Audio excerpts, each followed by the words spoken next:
Yeah, it's time for some Type 40, a little extra Type 40 for you here on the Spacebook channel with me, Dan Hadley, Birmingham's King of the Geeks. And I'm only here with my little sister, Sarah Graham. Hello. Hello. Good evening, Mr. Hadley. Good evening. You're back to make us all see stars again. Yes, I am indeed. Excellent stuff. Because there's been lots happening in the Doctor Who universe, in the Whoviverse, for the last few days, and it seems right that we connect with you and to see what you can see through the starry-eyed view and get your take on what's been kicking off. But first of all, how are you? What's been going on with you? I'm really good, thank you. Yeah, we are still on holiday, the Easter holidays, so having lots of fun with the kids while we still can. The weather's been lovely. It hasn't been too bad, has it? It's been a really good week. Obviously, it was your birthday the other day, so happy birthday. Well, I wasn't going to mention it, but seeing as you have. Yes, it was my birthday. Since the last recording, it was my birthday yesterday as we record this. Oh, and Sarah, you sent me the best card, as always. Of course, if the others ask, I'll say it was them. But you sent me the best card, as always. So check this out, everybody. Look at that. And it says, what's it say? It says, "Psst, I'm stuck to the bloody wall again." There you go. So it's even more British than having two Daleks, and there's a Dalek there on the back. In fact, that does sound like something that I'd say. I've been stuck. I don't think I've been stuck to a wall. I've been stuck to a couple of floors in certain pubs and clubs, you know, and I've been stuck in several toilet cubicles over the years. That was TMI, that. Probably the less said about that, the better. Let's move on. Yes, but you also sent me this wonderful present. So this, I absolutely love this. So she's only gone and sent me a packet of celery. Now, explain, why have you sent me this? They might not know, but you do. Because of your newfound love of gardening.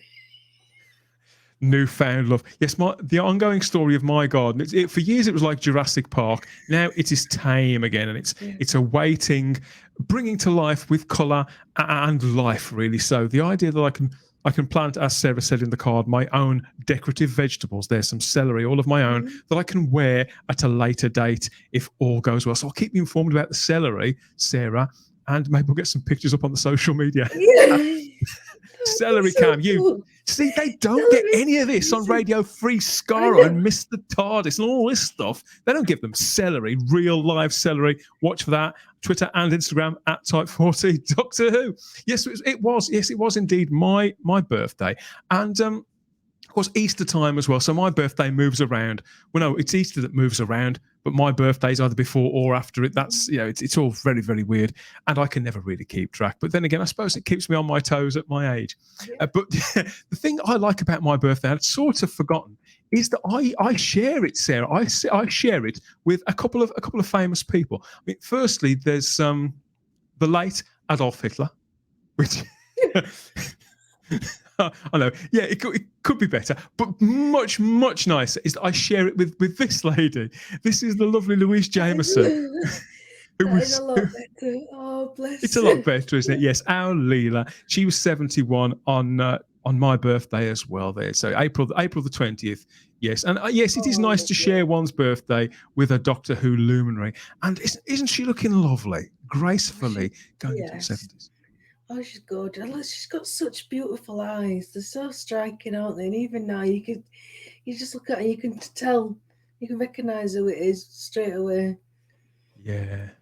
The picture there, I think the early one is from about 1972, 73. One of those sort of early actors ones. She's got a pen, so maybe she was about to write something, because we know Louise is a script writer as well and a director. Yeah. So maybe that was one of her early works there. She was getting out on paper. I don't know. We'll probably never know. I'll have to ask her if we ever get her on the show. Who knows? Yes, so the idea is Sarah and I, we're going to catch up on what's been going on in the Doctor Who world over the whole Easter period in the wake of that latest special Legend of the Sea Devils, which premiered on the 17th of April 2022. To a fanfare of the kind of fanfare that you get when you get a lot of kids sitting down on whoopee cushions all at the same time. It was a lot like that. So we'll be talking about the reception to that later on, and the ratings, the dreaded ratings, Sarah. That'll get old Chibnall quaking in his boots. But this is the first time I've really spoken to you, isn't it? Since we got together for episode 100 of the podcast with Ian McLachlan, no less. That was a great show, wasn't it? Oh, it's such a delight. Yeah, please, if you don't listen to any other, listen to this one. He's such a character. His knowledge, his humour, just a delightful guest. We really need to get him back. Yeah, he can't wait to come back. He's so passionate, so knowledgeable. And I love the fact, Sarah, that in the comments section to that video on YouTube, we had lots of people who were really on board and enjoying his memories and sort of asking him questions and saying, oh, you must get him back on to talk about this, that, and the other. So, of course, we're going to do that. And yes, that's still up on the podcast feed. Of course, it's at type40.podbean.com. You can get all the podcasts there, as well as podcast editions of all the live streams of all of Type 40 Live. Just a few weeks behind at the moment. We're going to catch up with those two over the next few weeks. The idea is, Sarah, eventually the podcast will only be a week behind the live streaming of Type 40 Live. So it'll all be a lot newer by the time we get it onto people's feeds on all the podcatchers, on Apple Music and Spotify and Podbay and all those kinds of places. So hitting people in both ears at the same time. Yeah, you can't say much fairer than that, can you? And talking about coming at people from all quarters. Now, I know that you haven't been watching the latest set of episodes. You didn't watch Flux, did you? No.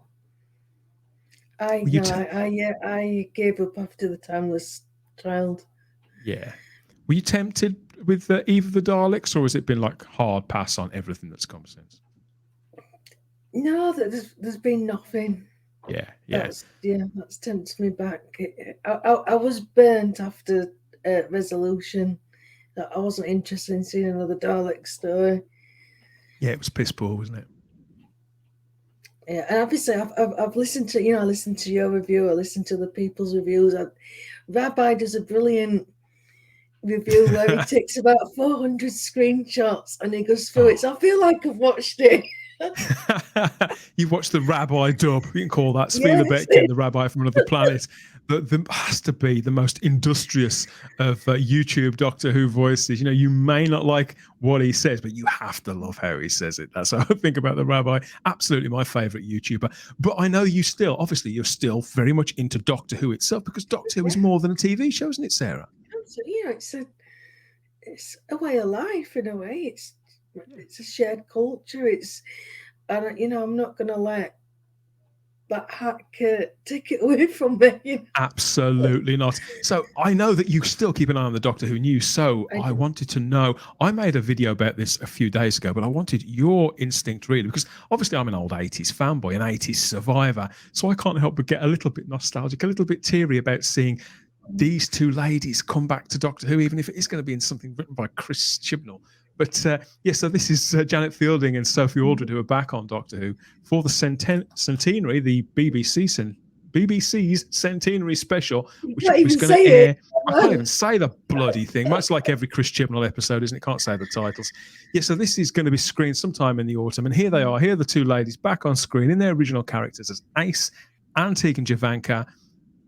What did you think when you first saw this photo? Did it surprise you? It did surprise me, but I kind of just rolled my eyes. It just reeks of desperation.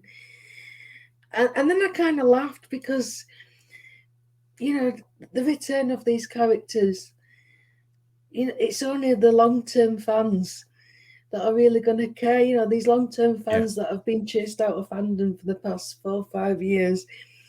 And all of a sudden, it's come back. We've got Sea Devils.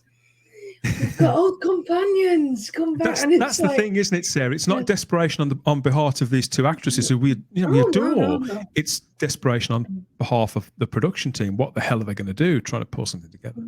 I am concerned because we know Chibnall can't write what is going to change about these characters, because he's not going to be able to just allow them to be themselves. Something will be changed, no doubt. The sexuality or there'll be some kind of comment, because that's what we've come to expect. Yeah, do you think Tegan's non-binary now, something like that? Oh my God, yeah. Yeah, there'll be some nonsense like that. And again, I mean, I'm fine, you know, have your lesbian characters, have your gay characters, have your non-binary characters. Don't make established characters into something they're not. And I just get real Picard vibes. That I'm not a fan of Picard. I think it's Star Trek in some kind of bizarre parallel, you know, dark Strange dimension. It's which is how I feel about, you know, this Doctor Who. This isn't real Doctor Who. This is a distortion of Doctor Who. Exactly. And you know, the old 7 and 9 thing. My 7 of 9 was in a relationship with Chakotay, you know, and now she's a lesbian assassin, and it's just like, no. And again, on this thing of, yeah, I don't want to talk too much. Are they trying to make out that when she was assimilated, it turned her heterosexual, and now she's not assimilated anymore? Well, obviously, assimilation is toxic masculinity. she's on the other space bus. Exactly. But you know, like the put, Picard and 7 and 9 are such great friends, but that they've never even been. Never met. And it's just a fact, suddenly it's now Ace and Tegan are suddenly brilliant friends. And maybe I mean, obviously, you're limited to how many companions like us still on Earth, contemporary Earth. And maybe they did find it, you know, like Sarah Jane said to Rose, didn't she? Come and find me if you need to. And then obviously Sarah Jane and Joe met each other in the Sarah Jane Adventures. So maybe they did, but I'm sorry, but I love Janet Fielding and Sophie Aldridge, but that photo looks ridiculous. It just looks like two mums. Janet Fielding has never held a gun in her life, has she? Bless her heart. Yeah. And again, I can see it with Ace. It kind of fits the character. But, you know, I mean, I've talked to quite a few people about this over the past week. And the reason why Tegan's departure was so powerful is because she had enough of that side. The violence and the death and the suffering was putting her off travelling with the Doctor, so she left. And now to suddenly see her this gun-toting, I just in a military pea coat as well. And it's just it's not my Tegan. It might be brilliant. I don't know. I don't think it will be. I mean, obviously, the odds are against it. That's the mistake. No disrespect to Janet, and so you know, I would never, obviously, no, I'd never want to deny them work, and it is going to be nice to see them on screen again. Maybe if we turn the volume off. I just wish it was somebody else writing. Well, if you remember, I think it was last year, might have been the year before actually, when they've put out the Blu-ray to season 26, Pete McTighe, who creates those wonderful sort of minisodes that we get on those, he wrote and directed one for Ace, didn't he? A sort of coda to the Seventh Doctor and Ace's time together. And I think a lot of us felt after seeing that, because it was low on words, but so much was conveyed in the mood of that piece. The look on, I mean, Sophie Aldridge, she's a good actress, and she conveys the weight of that character later in life with very few words in that scene that lasts maybe 2 minutes. And you think, well, how can you top that? Because Pete McTighe is a considerably better writer than Chris Chibnall. So I'd hate to see even that undone, let alone the scores of Big Finish plays. Well, you know, Chibnall's middle name is continuity be damned. So I have a bad feeling about this, Dan. I really do. And like you say, I saw this little video, and it was beautiful. You know, it's not very long, but it was enough, wasn't it? Sophie's expressions and that silhouette of the Seventh Doctor. It brings a lump to your throat, and I'm not. It was just slightly before my time. I've not got the connection that you and others have, but I can still feel it. I still, I love the their time to go. I mean, I even like Battlefield. I mean, I will be mentioning that in just a moment, but I think Battlefield's brilliant. Well, it is brilliant compared to everything we've had since 2018. It's that simple. Yeah, and if you haven't seen Legend of the Sea Devils, anything that you may have heard about it, I have now seen this episode, and everything that you've heard is true. Everybody's really down about this. It's we're going to review it on the podcast at some point in the future. I haven't rushed to the mic to review either the Daleks or Legend of the Sea Devil. Looks so sad. Yeah, he looks as pissed off as everybody who happened to come across it while they were channel hopping or whatever else. Yeah, he's looks somewhat forlorn, doesn't he? It looks like he's holding a Scotch egg. He's realised he can't eat it with his beak. What do Sea Devils have for lunch? Instagram and Twitter at Type40 Doctor Who. Let us know in the comments section for that one there. Yes, so Legend of the Sea Devils has been on. It came, it saw, but we saw, some of us did, a few of us, sort of. Not many of us, it turns out, because, yes, the ratings have been released. Let's get the funny caption up. Da, da, da. We're going to talk ratings here, which we normally don't talk about until after we've reviewed the thing. But to be honest, Sarah, nobody in the community is talking about the episode at all. They're either talking about that trailer for the centenary special, or they're talking about the ratings, aren't they? And I wonder, why do you think they're talking about these ratings? I couldn't imagine. Is it because they were so good? Because the entire world is aflame, isn't it? And nobody can deny because we have been following this story on the podcast now for several years. We've seen this thing sort of falter and judder and positively nosedive, particularly over the last 2.5 years since series 12, and the ratings go down and down and down week by week. And of course, we've got Eve of the Daleks, which was on New Year's Day 2022. That's only 3.5 months ago. That scored the rating, the overnight rating of 3.21 million, and most of us thought that was fairly low. And with good reason. It's a low figure, but of course it's a public holiday. It's this, it's that, it's the other. Okay, and we play the game, don't we, as Doctor Who fans, trying to guess which the next figure is going to be. And I suspected it could be slightly lower. I didn't expect this. So we have the UK overnight figure, and this comes direct from Barb. So all those people out there who say, "Oh, it's not an official figure," this isn't as official as it gets, isn't it, Sarah? The Barb figures. Absolutely. There are people out there who are not coping with this figure at all. Well, there were some real meltdowns on Twitter and places like that. But yeah, we do have the overnight figure, and it is 2.2 million. Nearly a full million down on the people who watched the New Year's Day special, bothered to tune in for this Easter special, Legend of the Sea Devils, on the 17th of April. And the press release here, no, it's not the press release, it's from the BBC entertainment correspondent, Lizo Mazimba, says the figure is disappointing for the series. And it's scored 2.2 million according to the overnight viewing figures. Doctor Who was pitched against Britain's Got Talent on ITV1, which had won the day with 5.2 million watching, and the new ITV drama The Thief, His Wife and the Canoe, which also did well.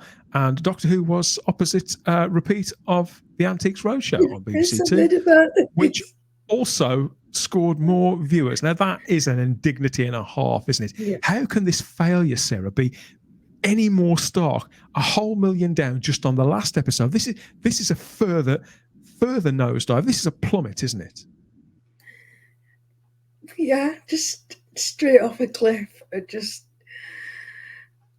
In some way, I did laugh when I heard the rating. I laughed as well. I was sent it in a direct message, Sarah, and so I didn't have an official thing. And I asked the person who sent it to me, because it was before it appeared on the news networks, on the news sites, and I said, "Are you sure this is true?" Yeah, it was lower than I expected. I expected about 3 million. But I don't feel sad because it means Doctor Who's gone from the public consciousness. And I know we've been saying it for a long time, but to have it in black and white, and there's no denying it. You can't make any more excuses about this. No. We're not in lockdown anymore. Nobody cares.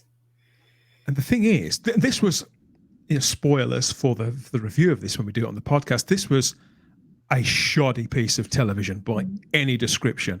To see this series looking so unloved, uninspired, dull, embarrassing. It was 47 minutes that seemed like 4 hours. It was horrendous. I heard it was filmed in 3 days, and from what I've seen of the screenshots and the clips, you can tell it was shot in 3 days. Oh, really? No, I didn't know that. The direction is ridiculous. It's like somebody's sort of frantically, cluelessly pointing a camera in different directions, just hoping to catch a bit of whatever's going on. The story is not without some promise, but it's fairly work-a-day adventure. It's bogged down with just having to go from place to place to place. But as usual, it's the characterization is shocking. So much exposition. And as always, at the dead center of it are these two women, Mandip Gill and Jodie Whittaker. In particular, I try not to put too much blame on Mandip Gill, but it's the blind leading the blind. She's being led by Jodie Whittaker's just totally clueless performance as the Doctor, and completely exposed in this, free of that stupid costume, having to actually try and act and connect with the character, and to do action scenes, to run around, to sword fight, to explain stuff to people. This is totally exposed her as being unfit for the part. Nobody can possibly say it's not her fault. It fucking is. She shouldn't have taken this job under these circumstances without doing some sort of soul searching or some sort of work. I've always said, haven't I, Sarah, that it's one thing to find yourself in a situation where you've bitten off more than you can chew, but they have acting coaches. Actors like Robert De Niro still have acting coaches. I don't think she believes she's doing anything, because I think she's surrounded by a little bubble that are just saying, "Oh, you're brilliant, Jodie. You're doing a brilliant job," and nobody's got the guts to say no. That she can't find the character. She turns up. She's given the script, and she recites the lines, and she goes home. She recites the lines as fast as she can. I think all she really thinks it is speaking very, very quickly and doing lots of sort of breathless pacing around. I think that's all she thinks the Doctor is. Because there are scenes. The Sonic, right? No, and it's total. She thinks it is. and now though, Sarah, you haven't seen it. How bad it's got now. The performance has got worse and worse and worse. Whereas normally with actors, I'm thinking particularly of Peter Capaldi's, how he grew with that part and really sort of, he was always good, but by his last season, he was working that part on all levels. Matt Smith probably even more so, bringing so much energy in and looking like he got so much left to give it. And David Tennant, who was there for quite a long time, you got the impression after 3.5 seasons that he just dug deep and knew exactly who his character was, and could give us so much with just a glance, in the same way that even his most august of predecessors, the Tom Bakers, the John Pertwees, the Patrick Troutons, as in sync with the characters those three gentlemen have been. Jodie has never been further from the character, from the part, and even from as close back as 2018. It's an exercise in how to fail across the board, and these figures at the end. I was thinking about it because obviously this episode was bad, but of course you don't realise how bad it is until after you've watched it. Can you imagine if there was another special on, if there was another episode on next week? After that, how few people would turn up to watch that? And bear in mind, this 2.2 million viewing figure, we now know that the overnight figures that we get on the UK stats are massaged, enhanced, because those include everybody who watched it, who viewed it, because viewing it isn't the same as watching it, is it? Who viewed it on iPlayer up until midnight that night. So of that 2.2 million, how many of those watched it for 2 minutes on the iPlayer at some point that evening, saw it was a load of old shit, and turned it off, because that would count as a view. They score that as a view. I would be very interested. I reckon I think it's less than 2 million actually watched that live. So yeah, sorry girls, which makes this the lowest rated Doctor Who episode of all time. Obviously lower than the Eve of the Daleks on New Year, and lower than Eaters of Light, the Peter Capaldi episode that aired in 2017 and scored the 2.89 million viewers on the overnights. That was previously the lowest rated of the new series. This is why we're so happy, Dan, because Peter is no longer, and he should never have held that position anyway. I think it's unfair, because although, you know, that was the lowest rating overnight, he always did considerably well. I mean, he used to get a couple of million on this is what people can't accept. The iPlayer figures then, for a start, you had to watch at least half of a show for it to count as a view. And the iPlayer stats, when Capaldi was doing it, they would add another 2, sometimes 3 million. It was certainly above 2 million to the figure. And now the iPlayer figures are nothing. I don't think even 500,000 people. I think it's between 500,000 and 750,000. And it probably is less than that. I'm being very generous there, but a lot fewer people watch the iPlayer. But this is the lowest rated episode of Doctor Who of all time. The classic series, obviously, that was the original and long-standing lowest rated episode was Battlefield, which scored. It was the first episode of Battlefield, which had got 3.1 million viewers. But of course, back in those days, I was of the generation that did video that if we missed it, because it was on at the same time as Coronation Street. So a lot of people videoed that. But back then, they didn't get counted as views like our iPlayer does now. So you could probably say, you know, the population has increased since 1980. Oh, I hadn't thought of that. Yeah. So you're comparing apples and oranges. Yeah. Anyway, but again, I think, you know, Battlefield didn't deserve it. I like Battlefield. Peter Capaldi certainly didn't deserve it, and obviously, he was on Saturday constantly being moved around to accommodate Strictly Come Dancing. Yeah, that was an indignity. Yeah. And, you know, she's had the best time slot, the best day, Sunday. And the way was cleared through for Jodie Whittaker, wasn't it, Sarah? The way was cleared through. So we got, so that's the UK figure. And if you think that's bad, let's see what our American cousins across the pond on the other side of the Atlantic. Have you seen how many people are watching this on BBC America now? So we've got 209,000. This is a show that used to get 4-5 times that. That's how many people watched it on BBC America that day. 209,000. It's barely, I know some YouTubers who get more views than this. Yeah. So do I. That is so bad. It's just really sad when you think of what it was like in America, especially to, you know, the end of the Tennant era, and there's definitely the Matt Smith era. Oh, it's just a pale imitation of itself. But Sarah, the reason why we're laughing is because after years of us being told that there was nothing wrong with it, it's really popular, you're just a bunch of sexists, you're a bunch of racists, all that, you know, your haters, get out of the fandom, people love this. Clearly they don't. We've known that for a long time. The writing's been on the wall now for years, and here we are with definitive proof. This is a hard failure, a long fall for this great show over the last 2.5 years. Yeah, I'm going to say 3.5 since she first took the role. Yeah. It's been staggering since Arachnids in the UK. That's when it started, and this is the end. This is the final crash down to earth, really. Yeah, I mean, can you see BBC America getting behind this and investing in this anymore? No, oh, no, I think it's curtains for BBC America. They might as well put Crown Green bowls on, hadn't they? Yeah. More people have watched that. And you know what I heard today? Germany, the Doctor Who fan base over in Germany is still reasonably healthy for the classic stuff. They release special editions of the DVDs, even now, sort of standalone releases of classic stories with bespoke packaging. But after Series 12, that went down so badly in Germany on the channel that Doctor Who's always been screened on.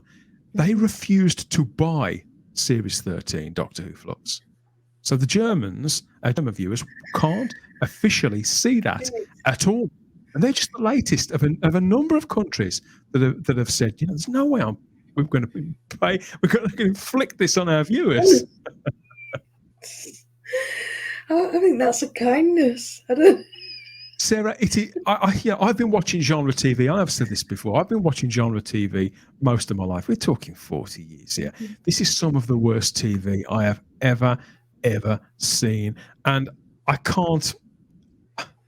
think seeing Doctor Who not only looking this bad and this unloved, and it's so sad.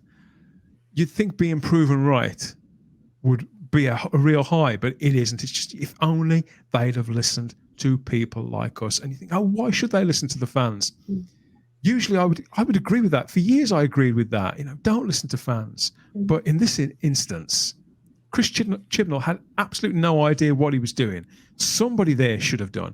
And if it was one of us, then this man is an absolute Yes. Yes, he is. And I don't know how anybody can so publicly fail in a job like this. I can't imagine who will employ him to run another show. I'm not surprised he's going to take some time out, because this is shit that's going to stick. So we've got, these are the viewing figures. Let's take a look at the Audience Appreciation Index, which, as we may have made a note of, in the last season never got out of the 70s. The Audience Appreciation Index for this, yes, it's 76 as well. So this is the score out of 100, which is used as an indicator of the public's appreciation for a show they've just watched. Over 90 is considered exceptional. 85 or over is excellent. And Sarah, you used to be one of the select people who registered for this, didn't you? When it was Capaldi. I did it for quite a few years. But it's completely Loctite. There's no way it can be manipulated, is there? No. It's completely anonymous. That's the expression. That's the word I'm looking for. Yes. So again, not inspiring at all. Not the lowest that we've seen. Flux. I think a couple of episodes of Flux got lower, but it's still low. It would still be cause for concern, even for this guy, even Chris Chibnall. So this is how it all lines up. Love that picture. Yes, we're back at 76, which is where we started, because this is all considered to be part of. That's right. Yes, of course, because those 8 episodes were all commissioned at the same time, weren't they? And we told our listeners and viewers, we told them there was only going to be 6 episodes aired in that autumn, over a year before the series was on. Again, we were right. Our sources were right. 2 specials were held over, but they finished filming last August. The additional centenary special, that was an order that was commissioned completely separately to finish off everything, instead of Chris Chibnall's series 4 and 5. There was no 3 series pack, Chris. You liar. There was going to be a series 4 and a series 5, and the man was allegedly asked to vacate his position. So yes, these are the stats. It's back at 76 for the Audience Appreciation Index figure, where it started at the beginning of Flux, and we can see now that episode 8 of this run, the latest special, the overnight figure is half of the overnight figure just for episode 1 of Flux. The what was that called? The Halloween Apocalypse, something stupid like that. God knows, whatever it was called. You know the one with Bungle in it, whatever that was. Yeah. So this is, again, it's all conclusive. It's game over. You, my friend, are a dick, and Doctor Who, is pretty much over. I have no idea what to think of the centenary special. There should be an increase for that. I know so many people who are going to turn up just to see it. Yes. Just to see it. You know what we're talking about, don't you? Just to get a tiny look at this moment. I've already made plans. I've said I'm going round to my parents because I don't have a TV license anymore. I cancelled that after the Timeless Child. So obviously I'm not going to get it just for this. So I said, right, I'll go around and I'll watch it because I want to see a burn. And I've been talking to other Doctor Who fans. Said, "Are you really going to be that petty?" Yes. Yep. And there's going to be a lot of fans who feel the same. And I wouldn't have been, but at the very start of all of this, when we had all these so-called fans that were going to be there, and crying. All the fanboys crying because the Doctor's a woman and drinking your tears and all that rubbish. I'm like, well, where are you all now? You never cared. You weren't Doctor Who fans. You just liked the idea of being a woman doctor. Yeah, women taking everything back. You've not stuck around. So yes, I am. I am going to be petty. Yep, sounds absolutely fine by me. I'll be right there too. I'm going to give them some credit here. There was one element of this episode that was pretty good. It was nothing to do with what was screened at the time. This was a song called the Wellerman Song by Nathan Evans. I don't know if you've seen this, but this man and this style of singing, I don't know how to describe it. It's like a sea shanty. Have you seen this? Check out this guy, really talented young man.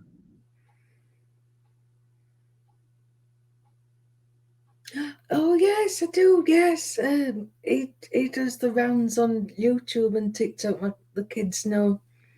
The kids. He's a sort of celeb, is he? Yeah. Again, it's not nothing to do with Chibnall, so you know. No. So if you can go and catch that. That's Nathan Evans with the Wellerman trailer, and he sings to a montage of various things that are going on in the episode. I wouldn't describe them as the best bits, but it's sort of like watching it on skip, really. So skip.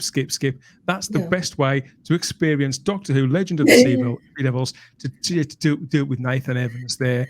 It's all over in a minute and 20 seconds, and you can go off and do something, actually enjoy yourself and enjoy the rest of your evening there. The best comment I've seen about this episode, I wish I could remember who it was. If you're out there, please get in touch. But they said only Chibnall could mess up a story involving time travel, water, and two lesbians. I love it. On that note, let's just tell you that this is out for all the completists out there who simply have to have this, and believe me, I understand. I do. It's out on Blu-ray and DVD on the 23rd of May 2022, and as well as Eve of the Daleks and Legend of the Sea Devils in a twin pack. You lucky people. You get some bonus features which apparently haven't been seen anywhere else. So you get something called the Dalek Execution, and you get the Sea Devils Return. They sound like featurettes, don't they? Yeah. Another one called Becoming Pirates, and both of them have exclusive audio commentaries. We don't know who with. Good God, imagine if it's Mandip Gill. That'd be funny as fuck. I just took a drink there. So yeah, you can find out when you buy it and let us know. Instagram and Twitter at Type40 Doctor Who the commentary is going to be with. And the Blu-ray is £21 and the DVD is $17.99. Both of those are released on the 23rd of May. How do you mess up Sea Devils? I don't know. And they looked well, sort of incredible, didn't they? You know, they made a good job of that redesign. they did look good, but as soon as I saw them, I just thought there'll be some way. It's inevitable. Yeah. It was just the Pirates of the Caribbean treatment, and I think a lot of people were wowed by that, because obviously we all want Doctor Who to thrive. We want to enjoy it. You know, I've been willing to be wooed by Jodie Whittaker's Doctor Who several times over, and I'm past that. I was past that point after the Timeless Children too. But a good bit of production design, I always appreciate that, and it was a good job they'd done on the Sea Devils. It looked like it could be fun, and I like Doctor Who to be fun and not boring. But it turns out that the whole thing was deathly boring. The Sea Devils could have been anything and anybody. They were just stomping, marauding aliens that kind of looked a little bit like something that we saw back in 1972 or 84. I'd have taken the Warriors of the Deep Cybermen. In fact, I would certainly take Warriors of the Deep over this bit of old tat any day of the week. But do you want to have a look and see how the news of the ratings was received by our friends, by our friends who will continue to tell you that they enjoy the Jodie Whittaker era, that have stuck to their guns through thick and thin, very, very thick, let's be honest, all this time, and have been the ones that have called us names. So this is from Twitter. I've held back the identity of these people. It's only fair, but we've got somebody here, and this actually makes for tough reading. Look, I'm going to be honest here. I've defended the Whittaker era and enjoyed a good chunk of it, but this was awful. The writing was awful. The pacing was completely off. The editing was terrible. It was a waste of the Sea Devils, who I was really excited to see again. I actually sat there after that episode in an almost depressed state, thinking about the direction of the episode, and found myself saying, is that it? And I began to wonder if maybe I've defended the show too much. You don't say. And perhaps it's been like this for a much longer period of time than I've just willingly ignored the flaws of the show because it's Doctor Who, one of my childhood favourite shows. That's very reflective, isn't it? Yeah. You can. That's somebody thinking as they are typing and getting to a particular place. Better late than never, I suppose, Sarah. I feel sorry for this person. So do I. All joking aside, when you get to that state, it's difficult to admit when it isn't your show anymore. We love Doctor Who, but you've got to accept just because it says Doctor Who on it doesn't make it Doctor Who. So I do genuinely feel for this person, and I think a lot of people out think, oh, it'll get better in the next season. I'll stick with it. And this time now is. So I'm not going to agree with the sexists and the racists because they're all horrible people. And it turns out we were just further along this road, particularly some of us older ones who could see all the signs there much, much earlier. And I do feel that this statement, this post, is probably reflective of where a lot of people are at the moment. Yeah. Chris Chibnall has done this to those people. He's disappointed those people. I honestly, the people who came to the show to see Whittaker and for the female Doctor, which I find that a strange thing to do, but hey, whatever. I suppose every era brings in new people. But he's let them down so badly. Got another one here. This one is slightly funnier. So apparently, the reason we've got a new this is as excuses go. This is a perler. So yeah, apparently the viewing figures are so low because young people, Sarah, they it's now 2022. They don't know what a television set is. Nobody knows what that is anymore. So this is the kids who grew up with the revival are much less likely to own TVs now. We mostly consume our content through streaming services and the internet. I think even if the new season overcomes the reputational issues, there's little chance it will reach the viewership of earlier seasons. So. Yeah, much less likely to own a TV show. A TV. I don't know about that. I think TVs are still in every home, and everybody knows where the on button is. Most people have got something they can stream from. You can get iPlayer for any device. Kids don't care about this era of Doctor Who. It's not grabbed the kids. Every EPG on every service that I can think of. My mother's got Sky for years. I got Virgin. I've got a TiVo box now, and even on that, if you want to find it, you can see in the panels. You see the what do they call it? The key art, the publicity art. When a new Doctor Who seasonal special is on, and you can find it. Through a streaming service if you want. It is there. And I know, Britain's Got Talent, it isn't my kind of thing, but a lot of families watch that. What's left of family viewing, and a lot of people do sit down with their families and they watch it together. And that got 5 point something million. So yes, it's going down, but it's still going on. But there's just nothing to grab the audience. Well, it's not that long ago, Sarah, really, in the history of Doctor Who, where Doctor Who was contemporary, a peer of Britain's Got Talent. It could, I think it used to beat it in the ratings. I think Doctor Who used to be the ratings killer into the era of BGT, and a matchup between those two shows would perhaps have been just as likely to go in Doctor Who's favour as Britain's Got Talent's favour. And now it's seen as this ratings juggernaut that Doctor Who is like the David to the Goliath, and it wasn't like that a few years ago. It's just destroyed it. And when you look at the catch-up figures too on something like Britain's Got Talent, they're way ahead. So they will, any figure that Doctor Who makes up through iPlayer, which is going to be minimal, you can guarantee that Britain's Got Talent and every other show that's available will probably, including that repeat of the Antiques Roadshow, will probably add a lot more on top, because people are done with it. People don't want to know. They cannot stand the sound of Jodie Whittaker's voice. The character is ridiculous. They can't stand the sight of this woman. She's got my accent. But I think having you back on this show, though, Sarah, before we go, I have to ask you, because I didn't get a chance before. The weeks are closing down. We've had a little statement. It's not come from the BBC themselves, but from their entertainment correspondent, that in the coming weeks, they expect the identity of the next Doctor to be revealed. So have you any instincts about who could be next, or who would you choose? Do any names spring to mind at all? Oh, that's a toughie. I do believe that it will be soon, because I just don't think, I think it's going to get leaked otherwise, just like the RTD thing. Yeah, it's likely, isn't it? It's just the position that they're in. It's going to happen sooner or later. As for who it is, it needs to be a big star.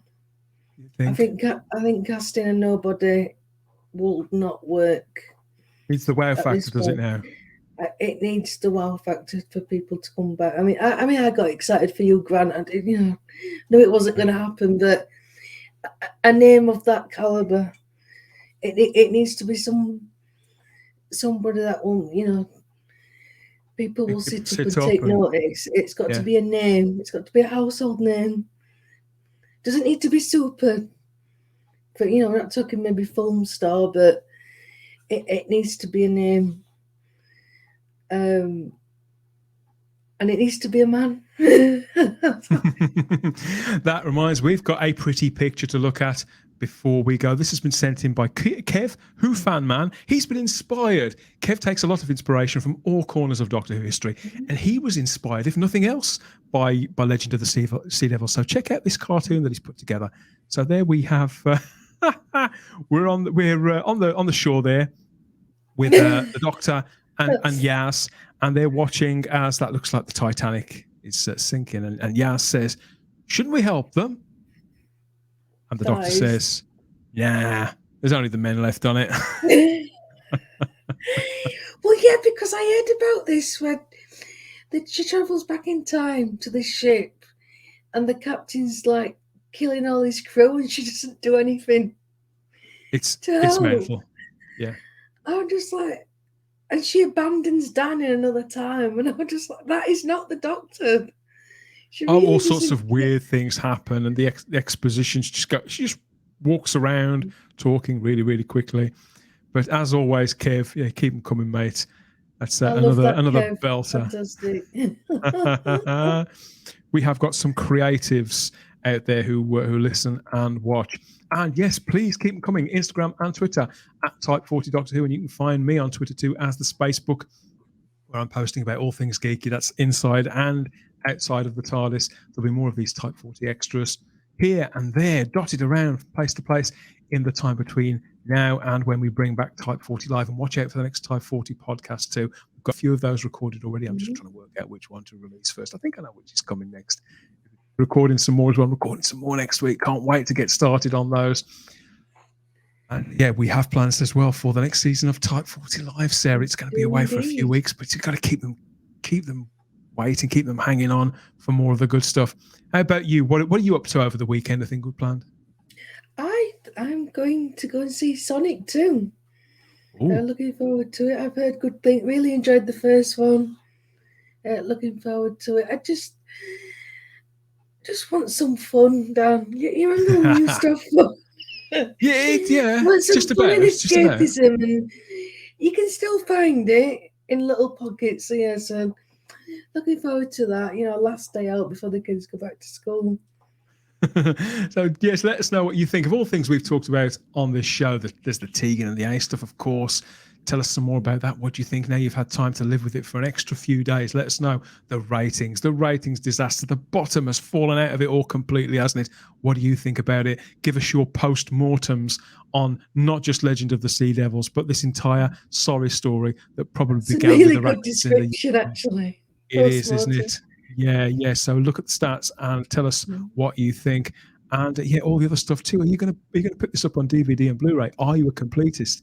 Head over to the Type 40 Facebook group or the Type 40 Doctor Who DVD and Blu-ray collectors group to commiserate with other hopeless cases like me, because at some point I probably will have to add that to my collection. I think I'll wait for the charity shops to be putting it out in free with something else, giving it away with a very nice coaster, a very pretty coaster. It would indeed be. But that's all we got time for this day. Let us know what you think. Please like the video, subscribe to the channel, and hit the cloister bell so you get the notifications about what we're going to drop next, a live stream, a podcast, or an extra video, whatever's coming. But that's it for this time. We'll speak to you soon. Take care. Bye-bye. Thank you, everybody. Bye-bye.